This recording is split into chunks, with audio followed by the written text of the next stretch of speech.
সন্তান পড়ে গেল অকস্মাৎ। তার ছিল 4 হাত, ওই 4 হাতের সন্তান পড়ে গেল। আর যখন বসুদেব খুঁজে না পায়, মনে মনে চিন্তা করে মাথা থেকে ছেলে পড়ে গেল, ওই ছেলে খুঁজে আর পাচ্ছে না। বুঝতে পারছেন তো, একদিনের ছেলে পড়ে গেছে জলে, খুঁজে আর পাওয়া যায় না।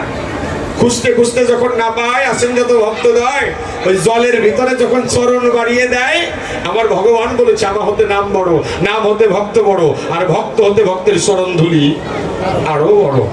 যে বসুদেব নামে ভক্ত ছিল, বসে শোনেন বিজ্ঞ দল, যমুনার জলে যখন চরণ বাড়িয়ে দেয়, আমার ভগবান নীলদলে ভক্তের চরণ যুগলে জড়িয়ে ধরে দ্বিভুজ মুরলীধারী শ্রীকৃষ্ণ যমুনার ভিতর থেকে আবির্ভূত হয়ে লীলা শুরু করে দেয়। এইবার মরণ মরণ বলে কাটে। ওই জড়াবেদের সরাগাতে কৃষ্ণ মরে গেল নাকি নিমতলাতে।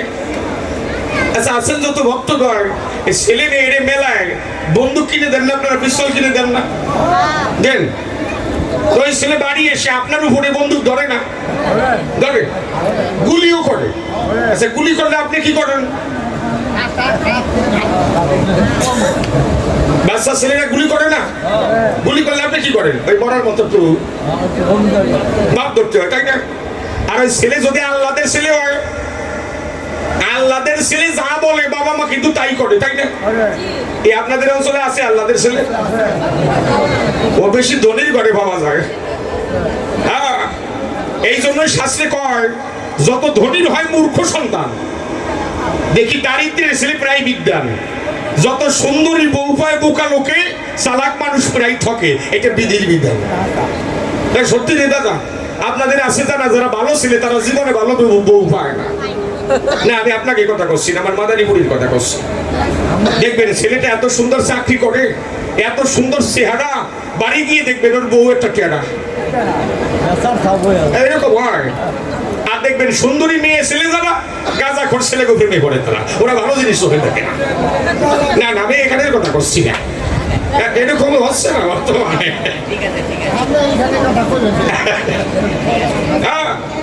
দাদা আবার কমে গেছে, কমে গেলে আমার গলায় প্রেশার করলে আমি বুঝতে পারি।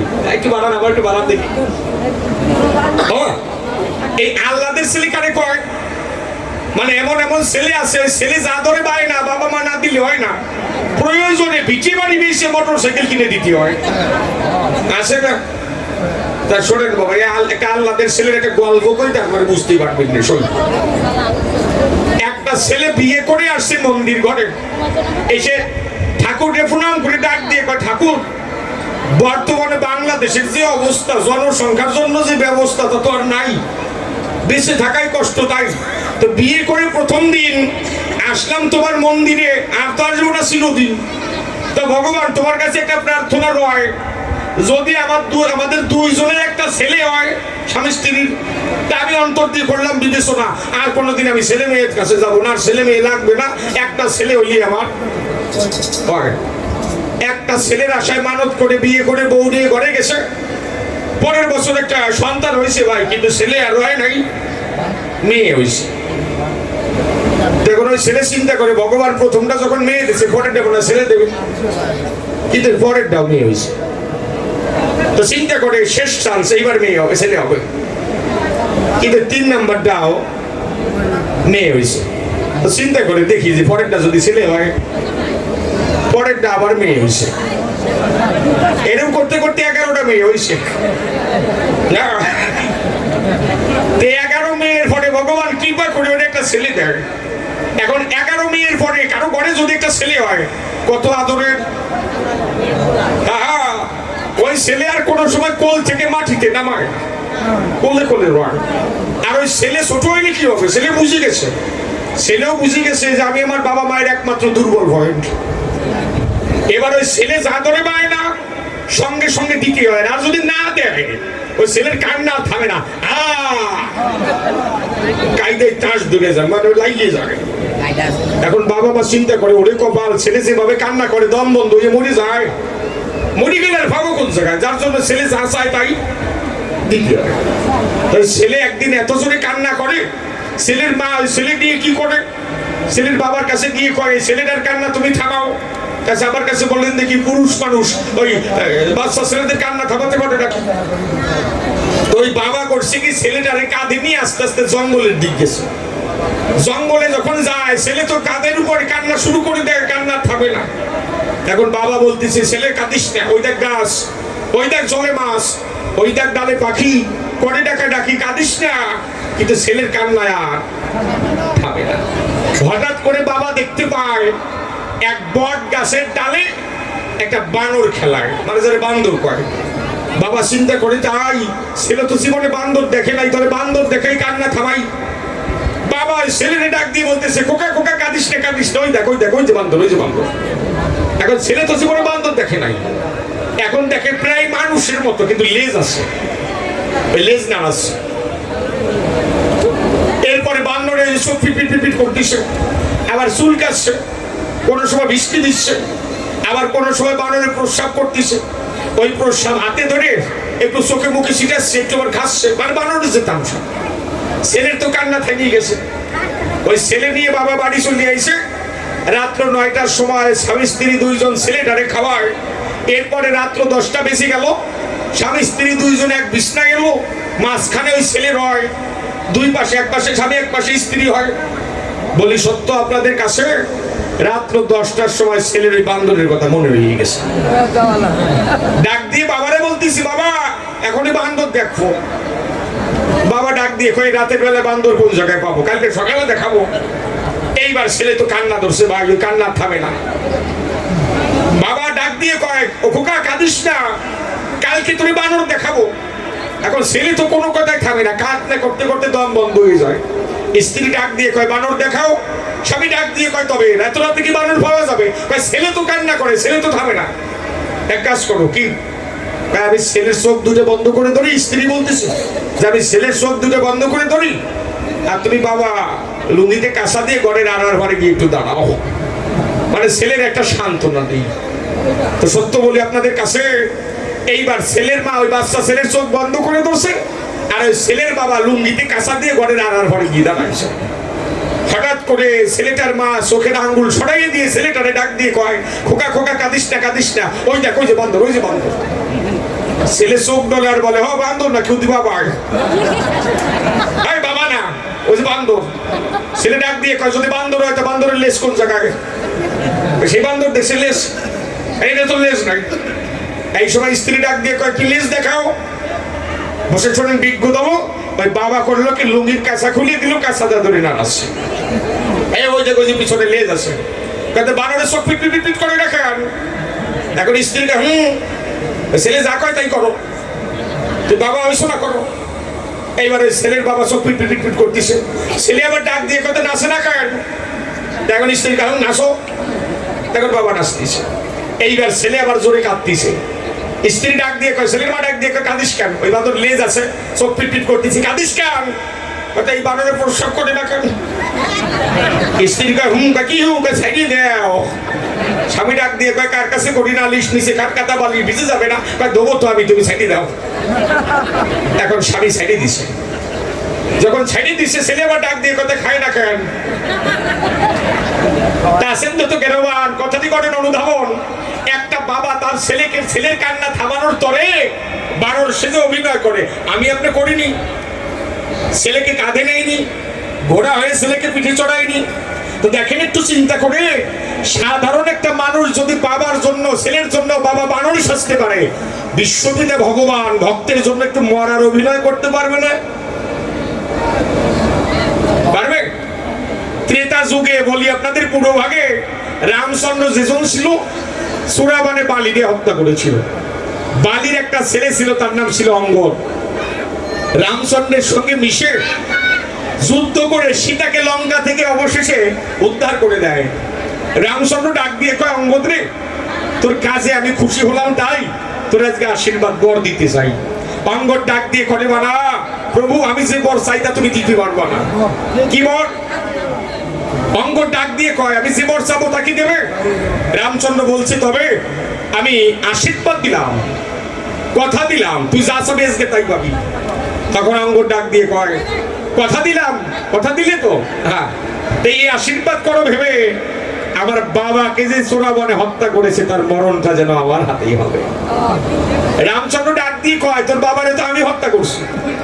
বলে কেন বর দিছো না? আমার বাবারে যে মেরেছে আমার হাতে তার মরণ হবে, আশীর্বাদ দাও। রামচন্দ্র ডেকে বললো তবে অঙ্গদে তোর মনের ইচ্ছা পূর্ণ হবে, কিন্তু এই জন্মে আর পূর্ণ হবে না। তোর কাছে রাখি দাবি, আমি শ্রীকৃষ্ণ হয়ে যখন দাপর যুগে যাব, তুই জরা নামে একটা ব্যাধ হয়ে জন্মগ্রহণ করবি।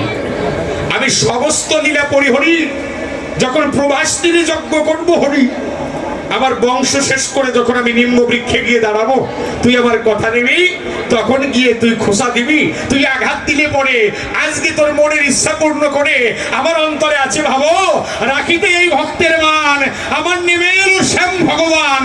মন্ডে একবার হরি বলো, ভক্তের মনের আশা পুরাতে বলে আপনাদের সাক্ষাতে ভক্তের আঘাত ভগবান শ্রীকৃষ্ণ পদতলে।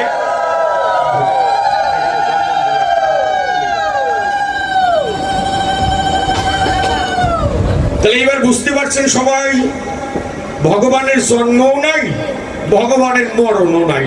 আচ্ছা বলেন তো আমাদের, যদি অ্যাক্সিডেন্ট করে কারো পা ভেঙে যায় বা কারো পায়ের উপর দিয়ে ট্রাকের চাকা উঠে যায়, ওই পা কাইটে ফেলাই দিলে বাঁচে না মানুষ? বাঁচে। দুই পা কাইটে ফেলাইলে বাঁচে না? বাঁচে।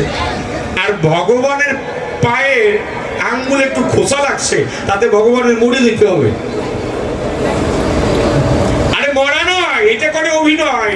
যেমন সাধারণ ছেলে মেয়ে যারা দোকান থেকে খেলনা বন্দুক এনে বাবা মাকে গুলি করে, তারা বাবা মা একটু মরার অভিনয় করে যাতে ছেলে খুশি হয়। তদ্রূপ আমার ভগবান যিনি ভক্তের দাম রাখার জন্য একটু মরার অভিনয় করলেন তিনি। আমি আপনাদের জানাই ভগবানের কোনো জন্ম নাই, মরণও নাই। তো ভগবান আবির্ভাব হয়, আসে যে কোনো সময়। কেমন করে দেখবেন, আপনাদের প্রত্যেকের ঘরে গোপাল মূর্তি আছে না? গোপাল পুজো দেন তো? দেখবেন আমার এই মায়েরা যারা কে জানি কথা করছে, একটু আস্তে বলতে হয় কথা। ওই মার একটু থামাইয়েন তো আপনারা যারা আছেন। আবার একটু আস্তে কথা বলতে হয়। হ্যাঁ, কেননা নারীরা যত কথা ছোট বলে ততটাই সংসারের জন্য ভালো। কারণ শাস্ত্রে করেছে মানা, যে নারীর গলা পুরুষের থেকে উঁচু হয় ওই ঘরে কখনো লক্ষ্মী বিরাজ করে, কিন্তু আমার জানা মতে করে না। এখন আপনাকে করতে পারে, এটার কথা বলেন। আপনারা যে কথা কবেন তা আমি জানি, এ জীবনও থামবে না। কারণ নারীর এক জায়গায় এলে দুনিয়াদারির গল্প জিজ্ঞা হয়। হ্যাঁ, শাস্ত্রে কয় তিনজন মহিলা যদি এক জায়গায় হয়, বিবিসির খবর ওই জায়গায় হয়। হ্যাঁ, দেখবেন এই মায়েরা যারা প্রতিনিয়ত সকালবেলা উঠে স্নান করে মন্দিরে যায়, তারা মন্দিরে গিয়ে গোপাল মূর্তি রয়, গোপালকে স্নান করায়, আবার দেখবেন একটু তিলক চন্দন পরায়, একটু কাপড় পরায়, আবার এই একটু চিনি সন্দেশ দেয়। আর দেখবেন শীতের দিনে আবার এই ভক্তরা একটু ছোট কাঁথা বানায়, বালিশ বানায়, গোপালে ঢেকে রাখে, তাই না? এরপরে আবার দেখবেন ওই গরমের দিনে পাখা দিয়ে বাতাস দেয়। বর্তমানে ডিজিটাল ভক্তরা ভগবানের জন্য মশারিটা নাই, তাতে ভগবানের বসায় না খায়। আপনাদের কাছে করি প্রকাশ, এমনি তো পিতলের মূর্তি ছিল ভক্তদাস আর তার স্ত্রী, ছেলে মেয়ে তাদের এই জগতে নাই, কিন্তু ওই গোপাল মূর্তি দিয়ে এইভাবে আনন্দ থাকে। তাই বসে শোনেন নরনারী, ছেলে মেয়ে তো জগতে নাই। এইবার ভক্তদাসের স্ত্রী সকালবেলা মন্দিরে যায়, মন্দিরে গিয়ে গোপালকে কোলে নিয়ে স্নান করায়, পুজো দেয়। গোপালকে কোলে করে স্ত্রী ডাক দিয়ে কয়, গোপাল রে,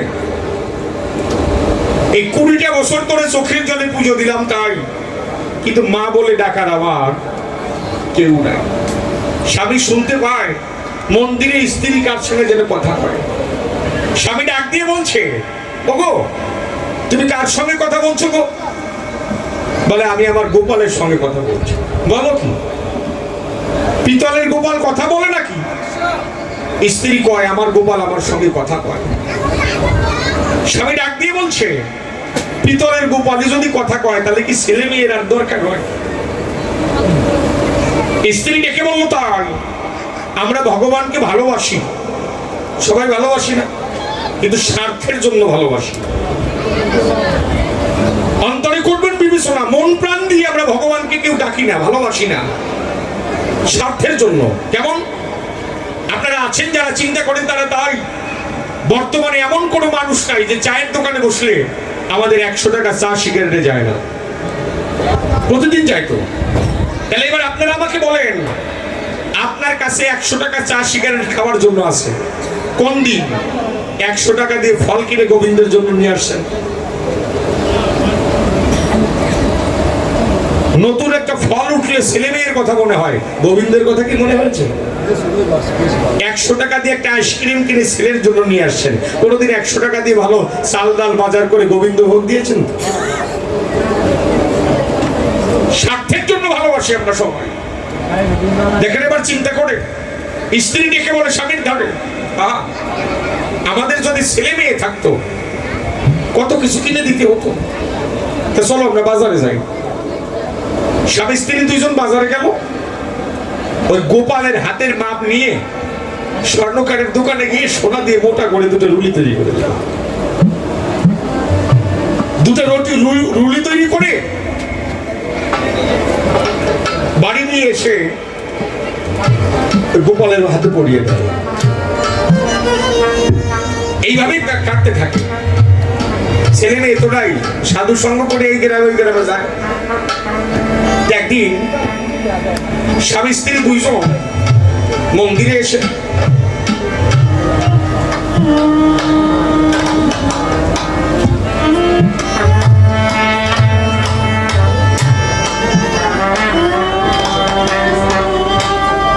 ভক্ত দান করলেন।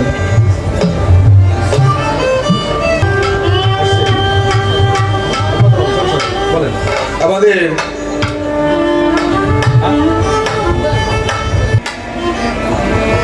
যারা মন্দিরে দান করে, যারা মসজিদে দান করে, যারা গির্জায় দান করে, এটা ভগবানের দুয়ারে জমা থাকে। শ্রদ্ধেয় যে রাজীব ভাই,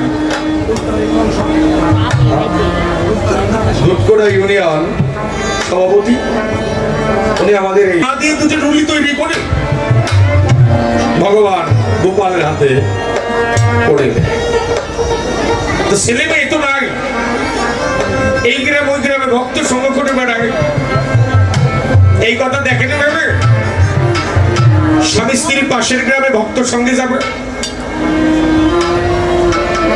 মন্দিরে এসে গোপালের কাছে ডাক দিয়ে বলছে, গোপাল, ও গোপাল, তুই ছাড়া তো আমাদের কেউ নাই।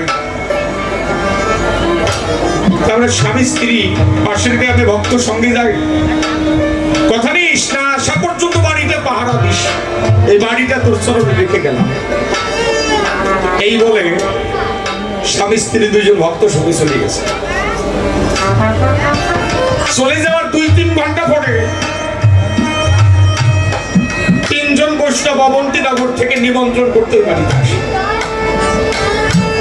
এসে দেখে বলছে, ভক্তদাস, ও ভক্তদাস, বাড়ি আছো গো? বাড়িতে তো নাই, কথাও বলছে না। ভক্তরা বরাবরই করছে, তাই বাড়িতে কেউ নাই, চল চলি। ওই তিনজন বৈষ্ণব যখন চলে যাচ্ছে, এই সময় মন্দিরের সামনে থেকে ছোট্ট একটা বাচ্চা ছেলে ডাক দিয়ে বলছি, দাঁড়াও গো, আমার বাবা মাকেও বাড়িতে নেই।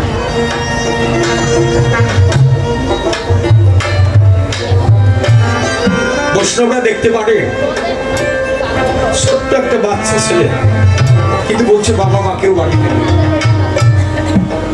বৈষ্ণবরা ছেলেটার কাছে গিয়ে ডাক দিয়ে বলছে, খোকা রে, ও খোকা, তুই এত সুন্দর করে কথা বলিস, তোর নাম কি রে বাবা? ছেলেটা ডাক দিয়ে কয়, বাবা মা ভালোবেসে আমাকে গোপাল বলে দেয়। বাবা, তোর নামও যেমন গোপাল, তোর দেখতেও তেমন গোপাল, তোর বাবা মার একটু ডাক দে তো। ছেলেকে ডাক দিয়ে বলে তাই এবার বাবা মা তো বাড়িতে নাই, কোথায় গেছে? বলে আমার বাবা মা ভক্ত সঙ্গ করার জন্য পাশের গ্রামে গেছে। এই কেমন কথা বলিস? তুই এইটুক একটা ছেলে আর তোর বাবা মা বৈষ্ণব সঙ্গে গেছে, তোরে একা বাড়িতে গেলে তোরে নেয় নাই? ছেলেটা বলে না, জানো আমি ছাড়া তোমার বাবা মার আর কেউ নাই, আমার বাবা মা কোথাও গেলে আমার নিয়ে যায় না। আমার ডাক দিয়ে কয় গোপাল তুই বাড়ি পাহারা দিয়ে আমরা ভক্তর সঙ্গে যাই। বৈষ্ণবরা ডাক দিয়ে বলছে প্রকাশ করি আমাদের অবন্তীনগরে বাড়ি, ওখানে তোর বাবা মা বাড়ি ফিরতে বলবি তবে আগামীকাল আমাদের অবন্তীনগরে বৈষ্ণব সভা। তোর বাবা মাকে নিমন্ত্রণ করলাম, তোকেও নিমন্ত্রণ করলাম, তোরও কিন্তু যেতে হবে। এই বলে বৈষ্ণবরা চলে যাচ্ছে। ছেলেটা ডাক দিয়ে বলছে দাঁড়াও গো, আমি শুনেছি অভুক্ত অবস্থায় কোন বৈষ্ণব বাড়ি থেকে চলে গেলে গৃহস্থের সমস্ত পুণ্য নষ্ট হয়ে যায়। আমার বাবা মা বাড়িতে নেই, তাই বলে কি এই বাড়িতে বৈষ্ণব সেবা হবে না? ওই ছেলেটা বৈষ্ণবদের বসাইয়ে রেখে বাজারে চলে গেছে, যেখানে মিষ্টির দোকান আছে। দোকানদারের কাছে গিয়ে বলছে আমার বাড়িতে বৈষ্ণব সেবা হবে, একটু মিষ্টি দাও না। মিষ্টি দিল, নিয়ে রওনা দিল। দোকানদার ডাক দিয়ে কয়ে খোকা এই যে মিষ্টি নিয়ে গেলি, মিষ্টির টাকা দিবি না? ছেলেটা ডাক দিয়ে বলে তাই আমার কাছে তো টাকা পয়সা নাই। টাকা ছাড়া কেউ করে মিষ্টি দেয়? ছেলেটা বলছে যাবে, আমি না দিলে কি হবে, আমার বাবা দেবে। তোর বাবার নাম কি? বলে আমার বাবার নাম ভক্ত দাস। দোকানদার বলে করি না বিশ্বাস, আমার জানা মতে ভক্ত দাসের এই জগতে ছেলে মেয়ে নাই। ছোট ছেলেটা বলছে ভুল জানো, আমি ছাড়া কেউ। টাকা না দিলে মিষ্টি দেবো না।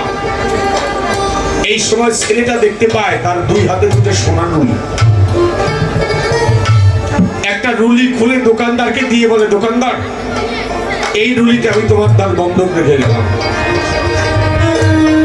কৃপা করে আমার বাবা মার কাছে গিয়ে রুলিটা ফিরিয়ে দিয়ে টাকা দিয়ে দে।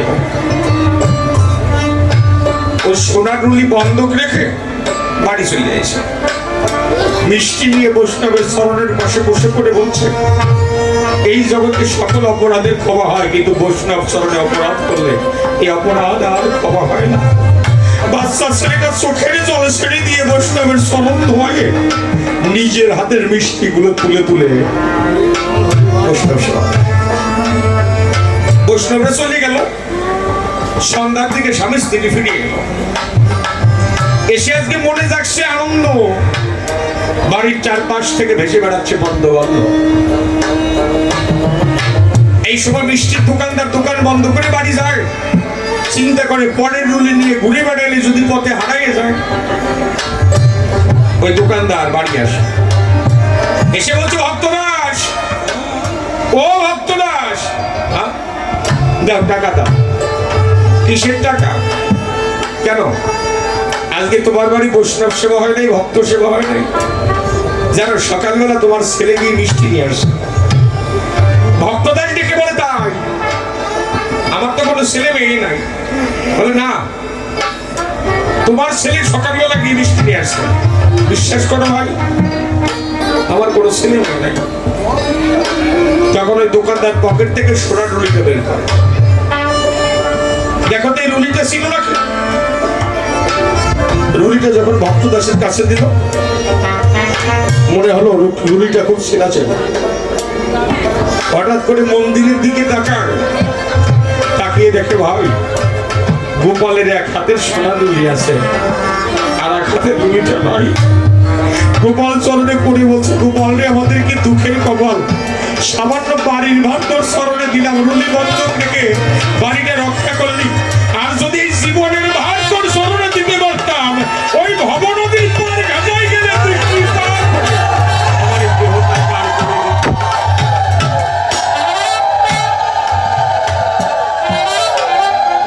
দোকানদার ডাক দিয়ে কয় এইবার বিশ্বাস হলো? দাও মিষ্টি টাকা দাও। ভক্তদাস ডাক দিয়ে বলছে অবশ্যই আমি তোমাকে মিষ্টি টাকা দেব, কিন্তু তার আগে এক কাজ করো, তুমি যে পরম বৈষ্ণব, যে ছেলের দেখা এখনো আমি পাই নাই, ওই ছেলে তোমারই কৃপা করেছে, তোমারে দেখা দিয়েছে ভগবান, তুমি তোমার ওই চরণ ধুলি আমারে দিয়ে দাও, যেন ওই ভক্তের চরণ ধুলিতে, তোমার মতো বৈষ্ণবের চরণ ধুলিতে রাধা কৃষ্ণ যেন যুগল হয়ে আমারে দেখা যায়। তাই এই তো তোমার চরণ ধুলি ছাড়া ও তুমি আমার দাও, দাও ওই চরণ ধুলি,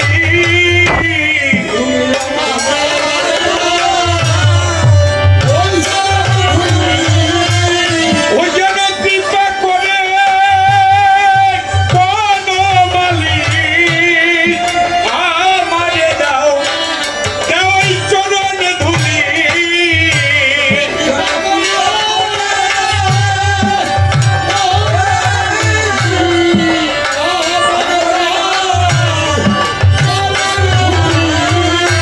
ও যদি এই সাধু গুরু একবার কৃপা করে,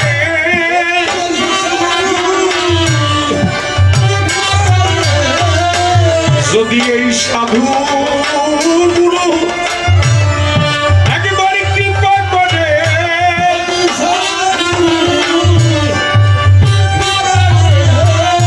ওই ব্রজের রাধা রাধা গোবিন্দ মিলাতে পারে, সাধু গুরু যদি একবার কৃপা করে,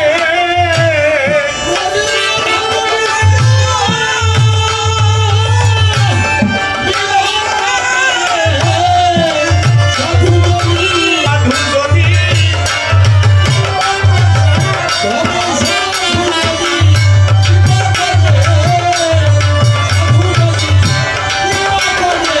যদি সাধু গুরু কৃপা করে, যদি রাধা গোবিন্দ মিলাতে পারে, সাধু গুরু যদি কৃপা করে,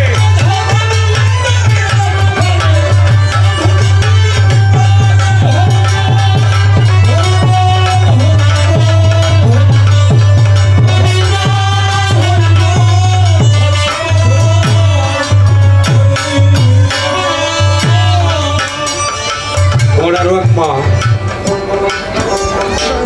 এই বৈষ্ণব সঙ্গে দান করলেন।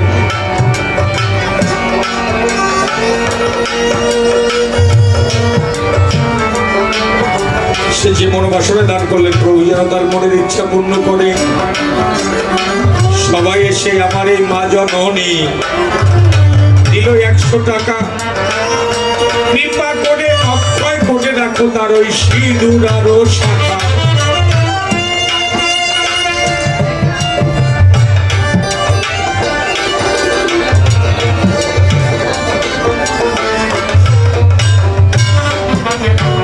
ওগো যে মনোবাসনায় যে ভক্ত করে গেল দান, তার আশা যেন পূর্ণ করে আমার শ্যামল ভগবান।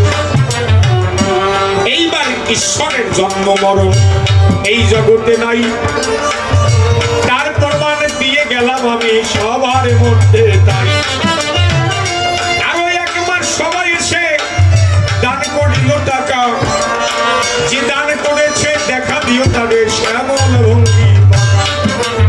বিশ্বের নর নারী যে যেখানে যে অবস্থায় রবে, সবাইকে কৃপা করবে আমার শ্যামল মাধবে। এইবার মুসলমান ভাই যদি থাকেন বর্তমান, আমার এক ফুলের বাচ্চা কলি কৃষ্ণ ভক্ত এসে 500 টাকা দান করবেন। আমি প্রভুর কাছে প্রার্থনা করছি, প্রভু তার বিদ্যা বুদ্ধি দান করো, সে যেন কৃষ্ণ ধারণে হৃদয়ে ধারণা করে, যেন বাবা মায়ের মুখ উজ্জ্বল করতে পারে, যেন কৃষ্ণ ভক্ত হতে পারে। তোমার কাছে এই প্রার্থনা রইল।